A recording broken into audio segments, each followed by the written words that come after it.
Breaking చూస్తున్నాము. పొగాకు రైతులతోటి మాజీ ముఖ్యమంత్రి జగన్ సమావేశమయ్యారు. ఆ లైవ్ దృశ్యాలను ఇప్పుడు మనం ట్రాక్ చేద్దాము. పొగాకుకు మద్దతు ధర కోసం చంద్రబాబు ప్రభుత్వంపై ఒత్తిడి తీసుకొస్తామని చెప్పి జగన్ చెప్తున్నారు. త్వరలో జంగారెడ్డిగూడెం, కందుకూరులో పర్యటిస్తానని రైతులకు చెప్పారు జగన్.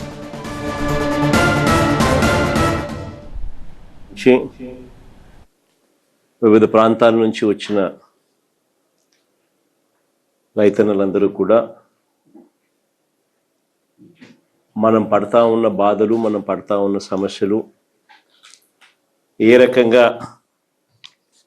ఇవాళకి దాదాపుగా 94 రోజులు అయినప్పటికీ కూడా వేలం మొదలై ఇవాళకి కూడా కేవలం 20% కూడా కొనుగోలు చేయని పరిస్థితులు రాష్ట్రంలో కనిపిస్తూ ఉన్న నేపథ్యంలో మామూలుగా 100 రోజుల్లోనే ప్రక్రియ పూర్తి కావాల్సిన చోట అలాంటిది 94 రోజులు దాటినా కూడా ఇంతవరకు కేవలం 38 మిలియన్ కిలోలు మాత్రమే కొనుగోలు చేసి, అంటే దాదాపుగా పండిందేమో 232 మిలియన్ కిలోలు, కొనుగోలు చేసిందేమో 38 మిలియన్ కిలోలు, అంటే కేవలం 16.5% పండిన పంటలో మాత్రమే కొనుగోలు చేసిన పరిస్థితులు. ఇలాంటి పరిస్థితుల్లో నిజంగా 100 రోజుల్లో ప్రక్రియనే పూర్తి కావాల్సిన చోట 94 రోజులైనా కూడా కేవలం ఇంత తక్కువ పర్సెంటేజ్ మాత్రమే కొనుగోలు చేసిన నేపథ్యంలో ఏ రకంగా రైతు బతకగలుగుతాడు? ఇంకా ఎన్ని రోజులు ఇది ప్రక్రియ సాగుతుంది?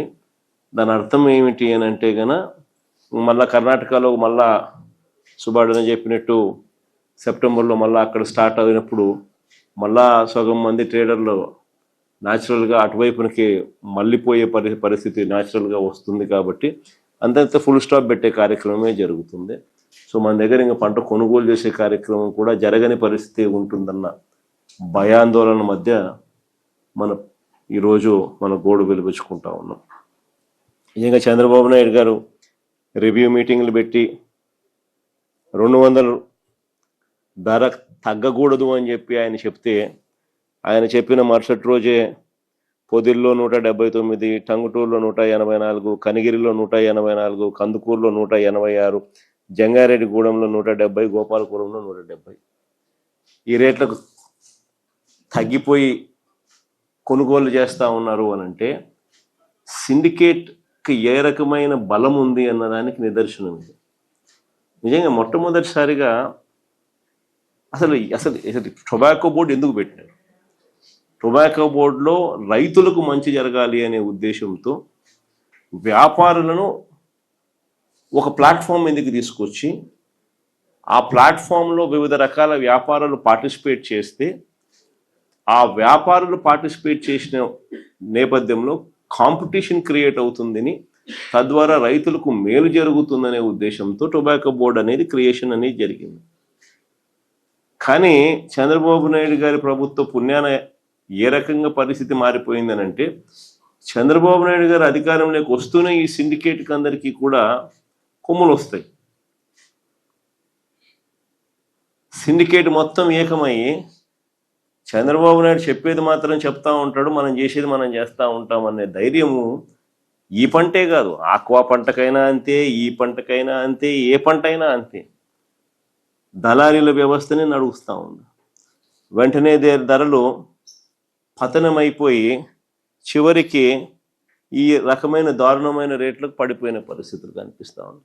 చివరికి ఇంకా రైతులు ఇంకా ఏదో ఒక రేటు కొనుక్కున్నాయా నాయన, మేము మమ్మల్ని బతికించండి స్వామి అనే పరిస్థితిలోకి రైతులు తెగ అమ్ముకునే పరిస్థితిలోకి వ్యవసాయం అంతా కూడా దిగజారిపోతా ఉన్న పరిస్థితులే కనిపిస్తూ ఉంది. ఇటువంటి పరిస్థితి రాకూడదు అనే ఉద్దేశంతోనే, ఇటువంటి పరిస్థితి ఉంది అనే ఉద్దేశంతోనే గతంలో మనం వచ్చినప్పుడు మార్క్ఫెడ్ను కూడా కాంపిటీషన్ మొట్టమొదటిసారిగా రాష్ట్రంలో ఎప్పుడు జరగని విధంగా మార్క్ఫెడ్ను ప్లాట్ఫామ్ మీదకి దింపినాం. ఎప్పుడైతే మార్క్ఫెడ్ను రాష్ట్ర ప్రభుత్వం ప్లాట్ఫామ్ మీదకి దింపి, ఎప్పుడైతే కొనుగోళ్లలో పార్టిసిపేట్ చేసే కార్యక్రమం ఎప్పుడైతే రైతుల తరపున మార్క్ఫెడ్ రంగప్రవేశం చేసిందో, అప్పుడు మార్కెట్లో కాంపిటీషన్ జెన్యూన్గా క్రియేట్ అయింది. ఆ రోజుల్లో మార్కెట్లో మనం ఆ రకమైన కాంపిటీషన్ క్రియేట్ చేయగలిగినాం కాబట్టి సిండికేట్ను, కార్టెల్ను బ్రేక్ చేసినాం. సిండికేట్ కార్టెల్ ఎప్పుడైతే బ్రేక్ అయిందో గవర్నమెంట్ ఎప్పుడైతే సీరియస్గా తీసుకోవడం మొదలుపెట్టిందో అప్పుడు భయం మొదలయ్యి రేట్లు పెరిగినాయి. అసలు ఈరోజు చంద్రబాబు నాయుడు చెప్పిన తర్వాత కూడా రేట్లు ఇంత దారుణంగా పడిపోయిన తర్వాత కూడా పరిస్థితి ఏమిటి అని అంటే 94 రోజులు అయిపోయినా కూడా కొనుగోలు చేసింది కేవలం పండిన పంటలో 16.5% మాత్రమే పంట కొనుగోలు చేసిన పరిస్థితులు ఒకవైపున ఉంటే, మరోవైపున పరిస్థితులు నో బిడ్లు, లో బిడ్స్, భారీగా బేలు రిజెక్ట్ చేయడము ఇవన్నీ కూడా కనిపిస్తా ఉన్నా కూడా ఇంతవరకు చంద్రబాబు నాయుడు గారి ప్రభుత్వము ఈ కంపెనీలు ఏదైతే ప్లాట్ఫామ్ మీదకి వచ్చి ఆక్షన్లో పార్టిసిపేట్ చేస్తూ ఉన్నారో వీళ్ళు మాట వినకపోయినా కూడా వీళ్ళ మీద ఎన్ని కేసులు పెట్టినారు? ఇంతవరకు కేసులు పెట్టింది లేదు. ఎన్ని లైసెన్సులు సస్పెండ్ చేసినారు? ఇంతవరకు లైసెన్సులు సస్పెండ్ చేసింది లేదు. ఎంతమందిని బ్లాక్ లిస్ట్ చేసినారు? ఇంతవరకు బ్లాక్ లిస్టులు చేసింది లేదు. ఏ రకమైన భయము పెట్టుకోకుండా, మార్కెట్ను రంగప్రవేశం చేయనీయకుండా మొత్తం అడ్డుకుంటే చంద్రబాబు నాయుడు గారు ఇక రైతులకు ఏ రకంగా లాభం జరుగుతుంది? రైతులకు లాభం జరగాలి అని అంటే రెండు జరగాలి. ఒకటి, మార్కెట్ రంగప్రవేశం చేసి గవర్నమెంట్ రైతుల తరపున నిలబడడానికి సీరియస్గా ఉంది అన్న మెసేజ్ పోవాలా. రెండోది, ఎవరైతే లైసెన్స్దారులు ఉన్నారో వాళ్ళందరికీ లైసెన్సులు ఎందుకు ఇచ్చినారు? వాళ్ళందరూ పలానా రేటుకు కొనుక్కుంటాము, ఇంత పంట మీరు వేయండి అని చెప్పి వాళ్ళు చెప్పిన నేపథ్యంలోనే రైతులందరూ కూడా పంట వేసినారు. ఇంత క్వాంటిటీ మేము కొనుక్కుంటాము, ఇంత క్వాంటిటీకి మీరు వేయండి అని వాళ్ళు చెప్తేనే కదా మనం పంట కూడా వేస్తాం. మరి వాళ్ళు చెప్పిన ఆ క్వాంటిటీ కొనుగోలు చేస్తామని చెప్పి అష్యూరెన్స్ ఇచ్చిన క్వాంటిటీ కూడా మనకు రైతులకు నష్టపోకుండా లాభం వచ్చే రేటుకు వాళ్ళు కొనుగోలు చేయాలి కదా. అది వాళ్ళ నైతిక బాధ్యత కదా. ఆ బాధ్యతను వాళ్ళు విస్మరించినప్పుడు ప్రభుత్వం చూస్తూ ఊరుకోదు. ఈ రకంగా సిండికేట్ ఫామ్ అయితే ప్రభుత్వం ఒప్పుకోదు, ఈ రకంగా సిండికేట్ ఫామ్ అయితే ప్రభుత్వం చూస్తూ ఊరుకోదు అన్న సంకేతం ఎప్పుడైతే ఇవ్వగలుగుతామో అప్పుడే ఇది బ్రేక్ అవుతుంది. అప్పుడే ఈ సిండికేట్ వ్యవస్థ అన్నది బ్రేక్ అవుతుంది. అప్పుడే రైతులకు అన్నది న్యాయం జరుగుతుంది. చంద్రబాబు నాయుడు గారి ఆధ్వర్యంలో ప్రభుత్వం నడుస్తూ ఉన్నప్పుడు ఎప్పుడు జరగదు. 5 సంవత్సరాలు వరుసగా పక్కన తెలంగాణకు 100 మీటర్ల దూరంలో మన ఆంధ్ర ఉంది. పక్కన తెలంగాణలో ఆయిల్ ఎక్స్ట్రాక్షన్ రేట్ 18.9% ఉంటే ఆంధ్రాలో ఆయిల్ ఎక్స్ట్రాక్షన్ శాతము 14% చిల్లర పెడతారు.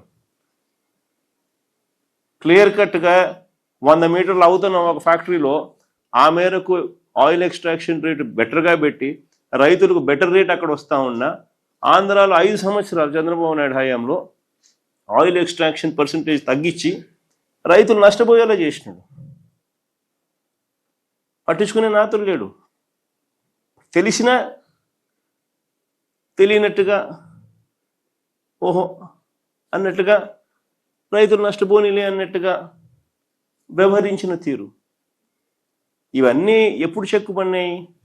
రైతులు ఎప్పుడు నష్టపోకూడదు, రైతు చల్లగా ఉంటేనే రాష్ట్రం బాగుపడుతుంది, రాష్ట్రం బాగుండాలి అని అంటే రైతు ముఖంలో చిరునవ్వు ఉంటేనే రాష్ట్రం బాగుంటుంది అని చెప్పి ఒక రైతు పక్షపాత ప్రభుత్వంగా మనం వచ్చినప్పుడు మాత్రమే ఈ మార్పులు జరిగినాయి. మనం వచ్చినప్పుడు మాత్రమే ఆయిల్ పామ్లో ఆ వ్యత్యాసాన్ని తీయడం అయితేనేమి, మార్పు చేసి ఆయిల్ పాములో రైతులకు మనం వెంటనే ఆ సంవత్సరం రైతులు నష్టపోయిన వాళ్లకు దాదాపుగా 90 కోట్ల రూపాయలు మనం డబ్బులు ఇచ్చి రైతులకు అండగా నిలబడడం అయితేనేమి ఒక మెసేజ్ పంపించినాం. ఆ మెసేజ్ పంపించడంతో ఆ తర్వాత రేట్లన్నీ ఆటోమేటిక్లీ 10 సంవత్సరం పెరుగుతా పోయినాయి.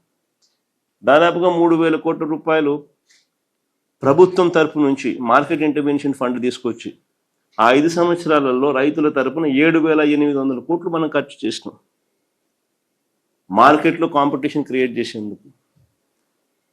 ప్రతి ఆర్బీకేను ఒక కేంద్రంగా ప్రకటించి ప్రతి జిల్లాలోనూ జాయింట్ కలెక్టర్ను, జేసీని మార్క్ఫెడ్ జాయింట్ ఎండీగా ప్రకటించి ప్రతి ఆర్బీకేలోనూ ఏకంగా ఎంఎస్పి మినిమం రేట్లు, గిట్టుబాటు రేట్లు ఇవి ఈ పంటలకు అని చెప్పి ఏకంగా ఒక బోర్డు పెట్టి ఆ బోర్డులో మినిమం రేట్లు ఇంత అని చెప్పి రాసి ఆ రేట్ల కన్నా తక్కువ రేట్లకి ఏదైనా పడిపోతే వెంటనే ఆర్బీకే పరిధిలో ఉన్న ఆర్బీకే అసిస్టెంట్ అగ్రికల్చరల్ గ్రాడ్యుయేట్ వెంటనే తను అలర్ట్ సిగ్నల్ ఇచ్చేట్టుగా ఆ అలర్ట్ సిగ్నల్ సీఎం యాప్ని continuous monitoring of agricultural price and procurement అని చెప్పి ఒక సీఎం యాప్ని యాక్టివేట్ చేసి జాయింట్ చేసిన దాంట్లోకి మార్కెట్ జాయింట్ ఎండీగా చేసి వాళ్ళను కూడా దాంట్లో భాగస్వామిని చేసి ఆ ఆర్బీకే పరిధిలోనే ఎప్పుడైతే పంట పడిపోతే ఆ ఆర్బీకే పరిధిలోకి జేసీ ఎంటర్ అయ్యి అక్కడనే కొనుగోలు చేసి రేటు కాంపిటీషన్ క్రియేట్ చేసే పరిస్థితి గతంలో చేసినాం. కాబట్టి ఆ చేసే ప్రక్రియలో ఏకంగా 7,800 కోట్లు మనం ఖర్చు చేసినాం. కాబట్టి ఏ పంటకు రైతు ఆ రోజు నష్టపోలా. గిట్టుబాటు ధర రాని పరిస్థితి అనేది ఏ రోజు ఒక ఇష్యూ కింద కూడా తయారు కాకమునిపే వెంటనే ప్రభుత్వం ఇంటర్వ్యూన్ అయ్యేది, వెంటనే రేట్లలో కాంపిటీషన్ వచ్చేది, వెంటనే రేట్లు పెరిగేటివి, వెంటనే గవర్నమెంట్ ఇంటర్వ్యూన్ అయ్యేది. గవర్నమెంట్ తోడుగా ఉందన్న భరోసా ఎప్పుడైతే మార్కెట్లోకి వెళ్ళిపోయిందో ఆటోమేటిక్లీ ప్రతి పంటకు రేట్లు వచ్చేటివి. ఈరోజు ఆ పరిస్థితి పూర్తిగా సన్నగిల్లిపోయింది.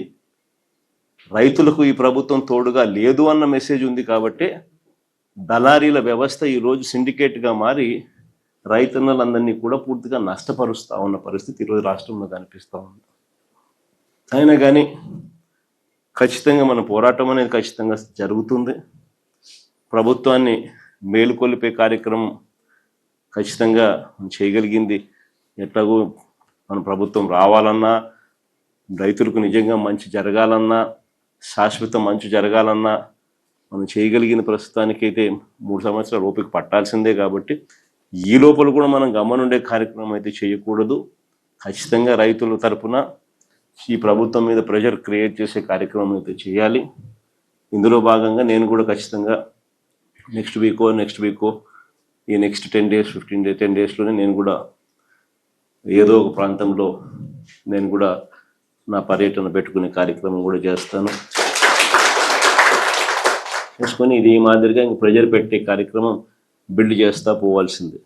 మన ఆక్వా కూడా అదే పరిస్థితిలో వాళ్ళు కూడా వెలుబెలలాడిపోతా ఉన్న పరిస్థితిలో అక్కడ వాళ్లకు భరోసా ఇచ్చే కార్యక్రమమే చేసినాం.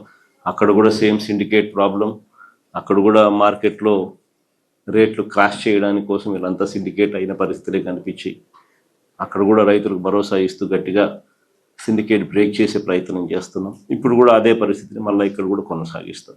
అన్ని రకాలుగా రైతులకు తోడుగా ఉండే కార్యక్రమం వైఎస్ఆర్ కాంగ్రెస్ పార్టీ తరఫున ప్రతి జిల్లా కేంద్రంలోనూ ఎక్కడెక్కడైతే ఏ జిల్లాలలో రైతులు ఇబ్బందులు పడతా ఉన్నారో ఆ ప్రతి జిల్లాలోనూ వైఎస్ఆర్ కాంగ్రెస్ పార్టీ ఆ పర్టికులర్ రైతుల సమస్యల మీద రైతులకు అండగా ఉండే కార్యక్రమం ఖచ్చితంగా అడుగులు వేస్తా పోతుంది.